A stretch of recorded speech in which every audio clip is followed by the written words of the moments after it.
everyone. This is Nicole Byrne here, licensed marriage and family therapist. And today I want to talk to you about the way that we talk to ourselves. Oftentimes, if you're like me, when you make a mistake or something doesn't go well, there's this tendency to believe that the harder we are on ourselves, the less likely we are to do it again. That sort of being critical, maybe even punitive at times, and just sort of harsh will help us remember not to do that thing again, not to make that mistake. So, and for some people, they do this for quite a long time, most of their lives. And like a lot of the people that I work with, they're highly successful, achieve a lot. In fact, they could even probably make a good case for the way that they have been talking to themselves through these hard moments has been highly useful. And yet, a lot of times, many of my clients, these women that come to me who are highly successful, also say, yeah, but in spite of that, I'm feeling really burnt out, or I'm feeling really anxious, or just discontent, unhappy, lost, not myself. So I want to switch gears here and have you think about something in a slightly different way. I want you to imagine that you are in quarantine for a year with one person. And imagine this person is kind of like a bully, okay? So this person criticized you frequently, magnified all of your deficits and limitations, frequent put downs, maybe even some shaming. And I want you to pause and imagine this and think about how you might feel at the end of the year of spending time with this person. If we're being honest, probably not so good. Probably pretty worn down, pretty exhausted, maybe small. Maybe there'd be a lot of self-doubt around, who am I? Am I worthy? Now take a moment and I want you to imagine spending a year in quarantine with like a best friend, a buddy, someone who lifts you up, encourages you, supports you when you fall down, is curious with you, is open, kind.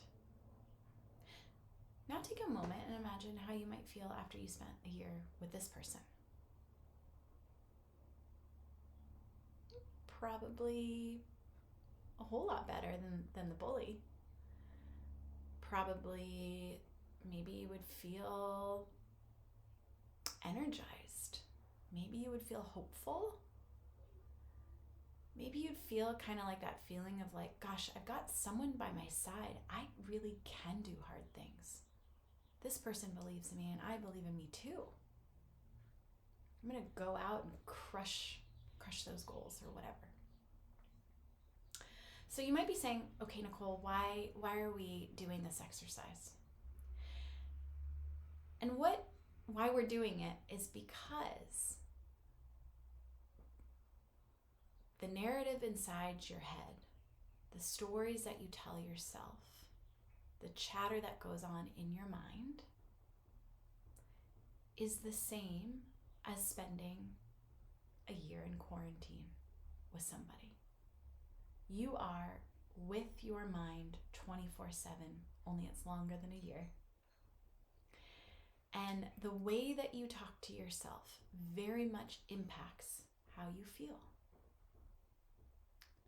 So It's possible that you believe that talking to yourself in a harsh way will help you.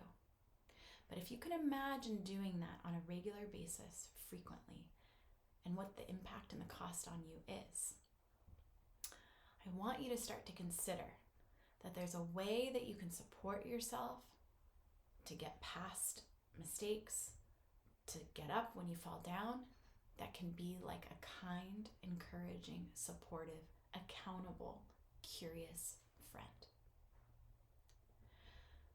So if you're wondering, okay, this is great insight, Nicole, what do I start doing? I have just got 3 simple steps to help you start to implement this. Step 1 is just the practice of starting to observe what your mind says. Because oftentimes it's like this default shows up and we're just running with it and we're not even really even conscious and aware of the bully that's happening, right? So see if you can just start to notice and build awareness. Create some oxygen between yourself and what your mind is saying. And as you build that awareness, step 2 is to start to observe it. You can say things like, self-critic is here. What if thinking is here. Harsh criticism is here. And then the 3rd step is to pause and say, how would I talk to a good friend? What would I say to a good friend about what's painful and hard for me right now? And see if you can pivot in that direction.